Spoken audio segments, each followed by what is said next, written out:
مچھروں سے کیسے لڑیں؟ کبھی ڈینگی، کبھی سوائن، کبھی ڈینگی، کبھی سوائن۔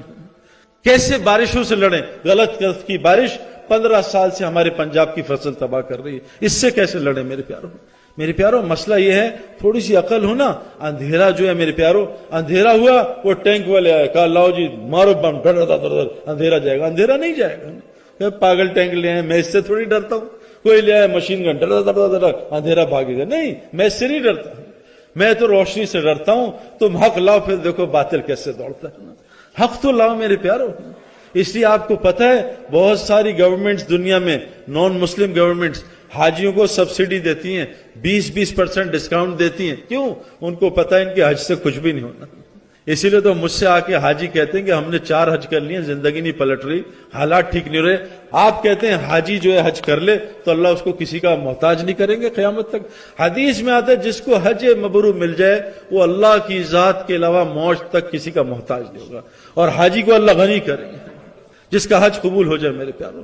اور اللہ فرما رہے ہیں تم آ کے مشاہدہ کرو آنکھوں سے کہ حج میں تمہارے دنیا آخرت کے کتنے فائدے ہیں میرے پیاروں۔ میرے پیاروں یہ آج ہمارے اعمال رنگ کیوں نہیں لا رہے؟ نماز فحاشی بیائی سے روکتی ہے، جس کو دیکھو وہ یوٹیوب پہ بیٹھا ہے میرے پیاروں۔ یہ کیا ہو رہا ہے؟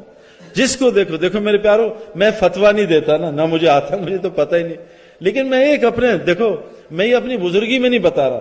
میں نے 10 سال سے آج تک کوئی میچ نہیں دیکھا پورا۔ کبھی میں بیٹھا اس کے گھر، کبھی اس کے گھر 5 منٹ دیکھ لیا، مجبوری میں بیٹھا ہوں۔ کیوں نہیں دیکھا؟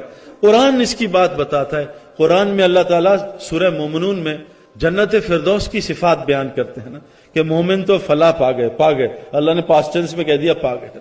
وہ مومن کون ہیں؟ جن کی نمازیں زبردست ہوتی ہے، خشوع و خضوع والی۔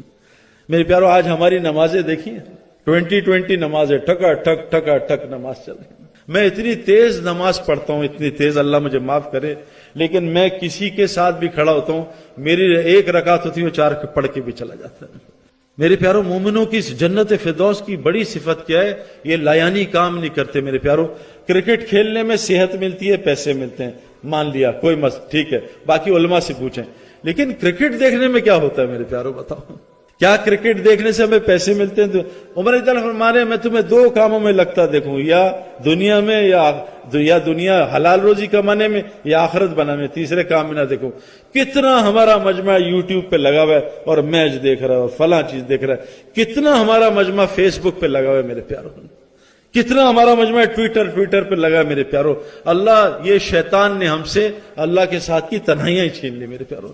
ذرا قرآن لے کے بیٹھے، ٹک واٹس ایپ آیا، ٹک کیا، پھر قرآن کھولا، پھر واٹس ایپ، پھر قرآن، پھر واٹس ایپ۔ میرے پیارو بہت بڑا مسئلہ ہے۔ میں اس لیے یہ باتیں بتا نہیں رہا، میں نے جو عرب علماء سے باتیں سنی ہے نا، میں آپ کو بتا نہیں سکتا۔ مسجد نبوی کے اندر کہ اللہ کے نبی کی خواب میں زیارت ہوئی عرب علماء کو، کہ اللہ کے نبی کو سب سے زیادہ تکلیف ہوتی ہے ان لوگوں پہ جو آ کے وہاں سیلفیوں سے تصویریں بناتے ہیں۔ مجھے کہا انہوں نے عرب علماء نے کہ جاؤ اپنے مجمع کو بتاؤ، سب سے زیادہ فرمایا جہنم میں جو جلے گا، جو عذاب آئے گا پیشاب کی بے احتیاطی سے، چغل خوروں کو، عرب علماء کو خواب آئے اس وقت سب سے زیادہ عذاب انٹرنیٹ پہ بیٹھنے والوں کو ہو رہا ہے۔ پوری دنیا انٹرنیٹ پہ بیٹھی ہے۔ میرے پیارو ایمان نماز پڑھنے کو نہیں کہتے، نماز تو منافقین بھی پڑھتے تھے۔ ایمان حج کرنے کو نہیں کہتے، حج تو مشرکین بھی کرتے تھے۔ ایمان 40 دن 4 مہینے کو نہیں کہتے، منافقین حضور کے ساتھ قتال کرتے تھے میرے پیارو۔ ایمان اس کو نہیں کہتے کہ 40 دن لگے، حضور کے ساتھ قتال کیا منافقین۔ ایمان والا بن جائے میرے پیارو، پھر دیکھو نماز کیسے حرام سے روکتا ہے۔ ایمان والے بن جائیں پھر دیکھو حج کتنی خیریں لاتا ہے۔ ایمان والے بن جائیں پھر دیکھو تلاوت کیا۔ حضرت عبداللہ بن مسعود رضی اللہ عنہ جب انتقال ہو رہا ہے، انہوں نے کہا حضرت عثمان رضی اللہ عنہ کہ عبداللہ بن مسعود تو نے اپنی بیٹیوں کے لیے کچھ چھوڑ کے جا رہا ہے کیا؟ میں ان کو تقویٰ سکھا کے جا رہا ہوں اور ان کو سورہ واقعہ سکھائی ہے۔ اگر یہ اللہ کی ڈرتے رہے، تقوی پہ رہے اور سورہ واقعہ پڑھتے رہے، میرے گھر میں کبھی فاقہ نہیں آئے گا۔ ایک سورہ واقعہ سے فاقہ دور ہوگا۔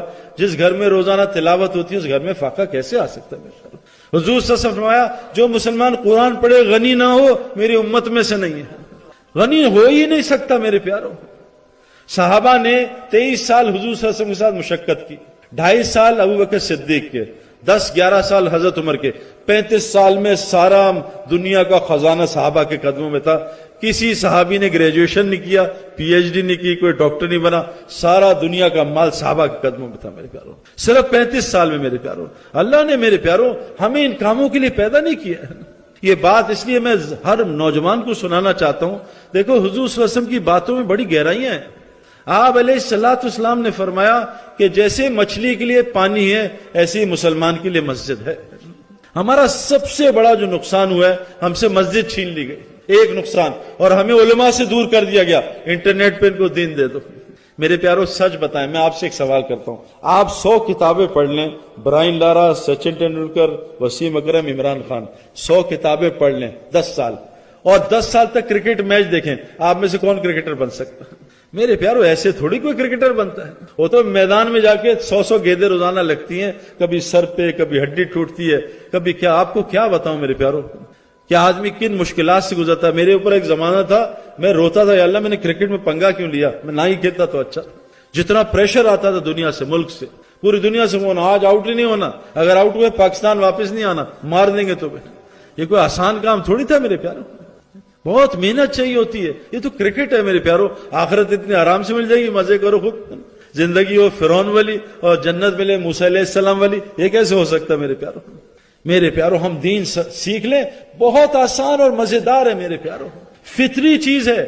جیسے مومن کے لیے مچھلی کے لیے پانی، ایسے مسلمان کے لیے مسجد. میں نے 30 سال باہر گزارے میرے پیاروں، ساری محنتیں کی ہیں کسی طرح میں کامیاب ہو جاؤں، اور میں ہزاروں لوگوں کو دیکھ چکا ہوں اور دیکھ رہا ہوں وہ بھی کامیاب ہونا چاہ رہے ہیں، ہو نہیں رہے میرے پیاروں. اللہ نے ہماری کامیابی، اللہ نے ہماری خوشیاں، چین، سکون، اللہ کی قسم مسجد کے ساتھ جوڑا ہے. جتنا ہم مسجد سے تعلق بنائیں گے اتنا ہمیں سکون دیں گے. حضور صلی اللہ علیہ وسلم فرما رہے ہیں جیسے مچھلی کے لیے پانی ہے ایسے مسلمان کے لیے مسجد. مچھلی کی ساری ضروریات اللہ نے اس کے پانی کے اندر ہی رکھی ہے، باہر جانے کی ضرورت نہیں، پانی کے اندر. یعنی مسلمان کی ہر ضرورت مسجد کے اعمال سے جڑی ہے. باہر ہمیں خواہش کھینچ کے لے جاتی ہے، چلو چائنا چلتا ہوں، چلو دبئی چلتا ہوں. کیوں؟ مجھے نئی گاڑی لینی ہے. کیوں؟ مجھے کپڑے اچھے پہننے ہیں. کیوں؟ مجھے کھانے اچھے کھانے ہیں. مجھے روزانہ ریسٹورنٹس میں جانا ہے. میرے پیاروں ہم کما کیوں رہے؟ کیوں ہم کما رہے میرے پیاروں؟ اس لیے کھانا ہمارا اچھا ہو جائے. لوگ کہتے ہیں یہ بدعت، وہ بدعت، یہ بدعت، وہ بدعت. اس میں اختلاف ہے، کیا بدعت کیا بدعت، لیکن اس بدعت میں کوئی اختلاف نہیں. عائشہ رضی اللہ عنہا فرماتی ہیں میرے نبی کے جانے کے بعد سب سے بڑی بدعت جو شروع ہوئی وہ پیٹ بھر کر کے کھانا کھانا. میرے پیاروں کتنے مسلمان ہیں جو پیٹ خالی رکھ کے اٹھتے ہیں کھانے سے میرے پیاروں؟ پوری مسجد ڈکاروں سے بھری ہے، دوڑو دوڑو دوڑو ڈکار. پوری مسجد اٹیک بات. پہلے تو اٹیچ باتھ روم، تو پہلے تو ایک باتھ روم ہوتا تھا وہ گھر سے باہر. پھر کھانے نے، میکڈونلڈ نے، پیزا نے اٹیچ باتھ روم لائے، لاؤ جی ہر کمرے میں. ڈاکٹرز کہتے ہیں سب سے زیادہ بیماریاں اٹیچ باتھ روم کی وجہ ہیں. یہ ہیپیٹائٹس، یہ جانڈس، یہ بی، یہ سی، یہ ٹی پہلے کبھی بھی نہیں تھا. اور اب اٹیک باتھ روم شروع ہو گئے ہیں. اٹیک باتھ روم لائنیں لگی ہوئی ہیں 100 کی میرے پیاروں. میں نے وہاں مزدلفے میں 2 عورتوں کی باکسنگ دیکھی باتھ روم کے سامنے کہ پہلے میں جاؤں گی پہلے تم جاؤ گے. میرے پیاروں ہم غلط محنت میں لگے ہوئے ہیں. یہ مسجد کی محنت. دیکھو میرے پیاروں ہماری زندگی بہت تھوڑی ہے، ہم نے مر جانا ہے. حاجی مشتاق صاحب سے اکثر میں نے سنا ہے کتنے ہم نادان ہیں کہ سارا دن ہندوستان پاکستان افغانستان انگلستان، ہندوستان پاکستان افغانستان انگلستان. کاش اتنے نعرے قبرستان قبرستان کیے ہوتے، اللہ ہندوستان پاکستان کو جنت بنا دیتا. اصل تو قبرستان ہے میرے پیاروں. ہم تو کرائے کا مکان ہے، ہمارا اصل گھر تو وہ قبرستان ہے. کسی دن بھی اللہ نکال دیں گے. کسی دن ایک آدمی اعلان کر رہا ہے، جیسے مولوی صاحب نے اعلان کیا کہ سعید بھائی آئے ہوئے ہیں. ایک امام صاحب، وہ مؤذن صاحب نے اعلان کیا کہ آج ظہر میں چودھری صاحب کا جنازہ ہے. کھڑے ہو کے سب نے کہا، سب نماز جنازہ میں آ گئے. جب آئے تو پتہ چلا 2 جنازے ہیں. کبھی یہ دوسرا کس کا ہے؟ کہ جس نے اعلان کیا تھا اس کا جنازہ. ہمارا بھی جنازہ ہونے والا میرے پیاروں. میں ایک جگہ کراچی میں بات کر رہا تھا، 3 سامنے نوجوان علماء بیٹھے تھے. میں یہاں سے نکلا، وہاں سے نکلے، تینوں کو کسی نے آ کے وہاں سے مار دیا. ان کو کیا پتا تھا آخری دفعہ بیان سن رہے ہیں.